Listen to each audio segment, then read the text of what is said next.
زمونږ دا نننۍ ویډیو د هغې مسلمانانو دپاره ده چې په هغې باندې قرضونه ډېر زیات دي او ډېره غټه قرضه ده ورباندې او د دې قرضونو د لاسه هغې ډېر پریشان راغلي دي. هغې ته زه وایم چې تاسو مه پریشانه کیږئ. په تاسو باندې به څومره قرضه وي؟ د احد د غر عمره قرضه خو به په تاسو نه وي که نه. زه چې دا نن کوم عمل کومه دعا چې تاسو ته درښایمه که په تاسو باندې چېرته د احد د غره عمره قرضه هم وي، الله رب العزت به ختمه کړي او الله رب العزت به په احسنه طریقه باندې ادا کړي. مسلمانانو ورونو، ډېر ملګري چې دی هغې رابطې کوي، میسیجونه، کالز وغیره، چېرې قاري صاحب قرضه ده راباندې او د دې قرضو او د دې قرضدارو د لاسه مونږ داسې شوي یو چې بلکل زمونږ د زندګۍ نه هغه سکون ختم شوی دی او د ژوند هغه ښکلا زمونږ ختمه شوې ده. نو دغسې مسلمانانو ته زه وایم چې تاسو خفه کیږئ مه. ترمذي شریف حدیث دی، رسول الله صلی الله علیه وسلم حضرت علی رضی الله تعالی عنه ته یو دعا ښیي او ورته فرمایي چې ای علي رضی الله عنه، که ته چېرته دا دعا وایې او د دې دعا ته اهتمام کې، نو که په تا باندې د احد د غره عمره قرضه هم وي، الله رب العزت به ادا کړي. دا عمل دا یوازې رسول الله صلی الله علیه وسلم حضرت علی رضی الله عنه ته نه ښیي، بلکې ټول امت ته دا عمل دی، هر خاص او عام ته دا عمل دی. نو عمل څه دی؟ آسان عمل دی، په خپله زندګۍ کې راولئ. دعا ده: اللهم اکفني بحلالك عن حرامك واغنني بفضلك عمن سواك.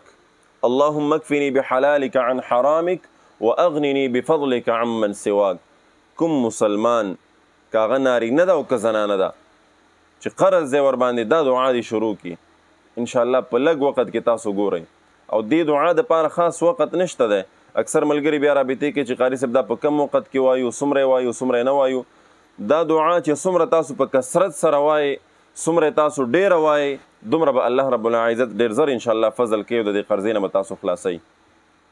او دا دعا مثال یو سړی دی، په هغه باندې قرض دی، دغه سړی دا دعا په خپله هم ویلی شي، د دپاره یې ښځه هم ویلی شي، د بچي هم ویلی شي، د خویندې، رونه، والدین هم دا دعا د دپاره ویلی شي. نو د دې دعا اهتمام کوئ، په خپله زندګۍ کې دا دعا راولئ، انشاءالله العظیم په لږ وخت کې به تاسو ته اندازه وشي.